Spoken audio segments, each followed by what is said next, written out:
செம்பரம்பாக்கம் ஏரியில் முழு கொள்ளளவான 24 அடி தண்ணீர் தேக்கி வைக்கப்பட்டுள்ளதால் நந்தம்பாக்கம் அம்பேத்கர் நகர் பகுதியில் 100க்கும் மேற்பட்ட குடியிருப்புகளை ஏரி நீர் சூழ்ந்து தீவு போல் காட்சியளிக்கிறது. அப்பகுதி மக்கள் தெரிவித்த கருத்துக்களை நாம் பார்க்கலாம். தண்ணி திடீர்னு நைட்டு திடீர்னு தண்ணி ஏறி போச்சு. ஃபுல்லாக வீட்டில் இருக்கிற பொருள் எல்லாமே ஃப்ரிட்ஜு, வாஷிங் மிஷினு எல்லாமே போயிடுச்சு. பெட்டு கீட்டு எல்லாமே தண்ணி ஏறி போச்சு. இந்த மாதிரி தண்ணி எங்களுக்கு 15-20 வருஷம் முன்னாடி ஒரு வாட்டி 2015 வந்தது. ஆனால் இவ்வளோ கூட அப்படி கிடையாது. புயலில் கூட இவ்வளோ தண்ணி வந்தது இல்லை.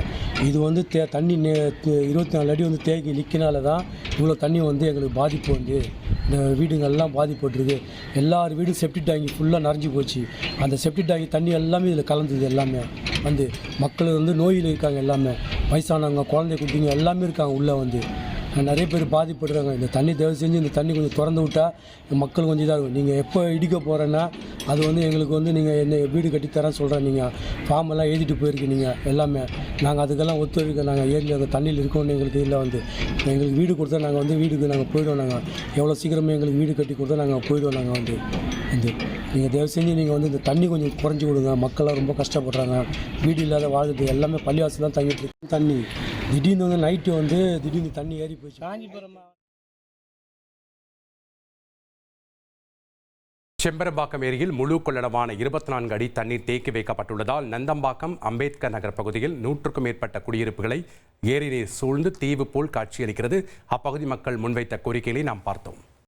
காஞ்சிபுரம் மாவட்டம் நந்தம்பாக்கம் ஊராட்சி அம்பேத்கர் 8வது தெருவில் பல ஆண்டுகளாக நாங்கள் குடியிருந்து வருகிறோம். வருஷம் 22 கன அடி தண்ணி வரும். அரசாங்கம் திறந்து விட்ருவாங்க பிடபிள்யூவில்.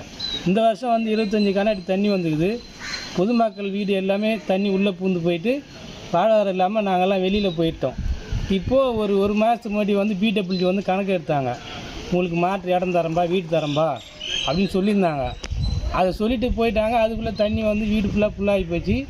எல்லாமே நம்ம காலி பண்ணிட்டு வீடு இல்லாமல் வெளியில் நிற்கிறோம். இதுக்கு தமிழக அரசு கூடுதல் மற்றும் கள விவரங்களை வழங்கினார் செய்தியாளர் சதீஷ்குமார். வணக்கம் சதீஷ்குமார். பொதுமக்கள் பெரிய அளவில் பாதிக்கப்படுறதா தற்போது அவங்க செய்தியாளர்களிடம் தெரிவித்ததை நம்ம பார்த்தோம். அவங்க முன்வைக்கக்கூடிய கோரிக்கைகள் என்ன, அரசு தரப்பில் என்ன சொல்லப்படுது, இந்த நீரை அப்புறப்படுத்த என்ன நடவடிக்கை எடுக்கப்பட்டிருக்கு? சதீஷ்குமார். செம்பரம்பாக்கம் ஏரியில் முழு கொள்ளளவான 24 அடி நீரை தேக்கி வைத்து இருப்பதால் குன்றத்தூர் அடுத்த நந்தம்பாக்கம் பகுதியில் 200க்கும் மேற்பட்ட குடியிருப்புகளை ஏரி நீரானது சூழ்ந்துள்ளதை நாம் பார்த்து வருகிறோம்.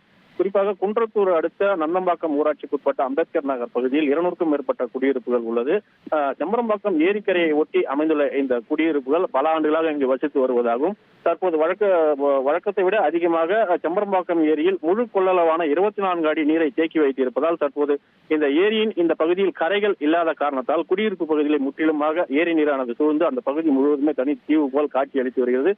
குறிப்பாக 100க்கும் மேற்பட்ட குடியிருப்புகள் பாதி அளவு தண்ணீரில் மூழ்கி இருப்பதால் வீடுகளை பூட்டிவிட்டு பொதுமக்கள் அருகில் உள்ள உறவினர்கள் வீடுகள் மற்றும் வாடகை வீடுகளில் தஞ்சமடையும் நிலை ஏற்பட்டுள்ளது. தொடர்ந்து இந்த பகுதியில் மழைக்காலங்களில் செம்பரம்பாக்கம் ஏரியில் நீர் நிறைந்தால் குடியிருப்பு பகுதியில் தரைத்தளத்திற்கு கீழ் சிறிதளவு தண்ணீர் வந்தாலும் ஒரு சில நாட்களில் உபரி நீர் திறந்து விடப்பட்டால் அதை தானாக சென்றுவிடும் எனவும் தற்போது முழு கொள்ளளவான 24 அடி நீரை தேக்கி வைத்திருப்பதால் இந்த பகுதி முழுவதுமே ஏரி நீர் தேங்கி தனி தேவை போல் காட்சியளித்து வருகிறது. இதனால் இந்த பகுதியில் பாம்பு உள்ளிட்ட பல்வேறு விஷப்பூச்சிகள் இங்கு ஊர்ந்து வருவதாகவும் பொதுமக்கள் மற்றும் பள்ளி கல்லூரி வேலைகளுக்கு செல்பவர்கள் கடும் சிரமத்திற்கு ஆளாகி வருவதாகவும் அடிப்படை தேவைகளுக்கு கூட வீட்டிலிருந்து பொதுமக்கள் வெளியே செல்ல முடியாத நிலைக்கு தள்ளப்பட்டுள்ளதாகவும் இந்த பகுதி மக்கள் தொடர்ந்து புகார் தெரிவித்து வருகின்றனர். தற்போது இந்த நிலை நீடித்தால் இங்கு இருக்கக்கூடிய தண்ணீரானது வடிவதற்கு சுமார் மாத கணக்கில் ஆகும் எனவும் அதுவரை இந்த பகுதி மக்கள் கடும் சிரமங்களை சந்திக்க வேண்டிய நிலை ஏற்படும் எனவும் ஏரியிலிருந்து உபரி நீரை கூடுதலாக திறந்து வழக்கம் போல் 22 அல்லது 23 அடி வைத்தால் மட்டுமே இந்த பகுதியில் உள்ள தண்ணீர் செல்வதற்கு வாய்ப்பு இருப்பதாக இந்த பகுதி மக்கள் தெரிவித்து வருகின்றனர். பொதுப்பணித்துறை அதிகாரிகள் ஏற்கனவே இந்த பகுதியில் உள்ள குடியிருப்புகளை கணக்கீடு செய்து சென்றிருப்பதாகவும் தங்களுக்கு மாற்று இடம் அளித்தால் அந்த பகுதியை தாங்கள் செல்ல தயாராக இருப்பதாகவும் ஆனால் இதுவரை எந்தவித மாற்று இடமும் தராமல் இருப்பதாலே இங்கு தொடர்ந்து வசித்து வருவதாகவும் இந்த பகுதி மக்கள் தொடர்ந்து கோரிக்கையை முன்வைத்து வருகின்றனர். பொதுப்பணித்துறை அதிகாரிகள் ஏரியிலிருந்து உபரிநீரை திறந்துவிட்டு வழக்கம் போல் 22 அல்லது 23 அடியை வைத்தால் மட்டுமே இந்த பகுதியில் உள்ள தண்ணீர் செல்வதற்கு வாய்ப்பு இருப்பதாகவும் இல்லை என்றால் மாத கணக்கில் இந்த பகுதி மக்கள் கடும் இன்னலுக்கு ஆளாக நேரிடும் என இந்த பகுதி மக்கள் குற்றம் சாட்டி உள்ளனர். தொடர்ந்து இங்கு அதிக அளவில் தண்ணீர் இருப்பதால் தொற்றுநோய் பரவும் அபாயமும் ஏற்பட்டுள்ளது. அதிகாரிகள் இந்த பகுதி மக்களின் கோரிக்கையை கருத்தில் கொண்டு நடவடிக்கை எடுக்க வேண்டும் என்பது கோரிக்கையாக உள்ளது. நன்றி சதீஷ்குமார், உங்களுடைய கள விவரங்களுக்கு. 1,25,00,000 மனங்களை வென்ற தந்தி டிவி யூடியூப் சேனல். தவிர்க்க முடியாத தம்ப்நெயில்ஸ், கலக்கலான கான்டென்ட்ஸ். நீங்களும் இந்த குடும்பத்தில் இணைய இப்பவே சப்ஸ்கிரைப் பண்ணுங்க. அசுரபலம் கொண்ட எங்கள் டிஜிட்டல் கரங்களில் உங்கள் விளம்பரங்களை சேர்க்க வாட்ஸ்அப் பண்ணுங்க 8939888378. Email advttanditv@dttv.in.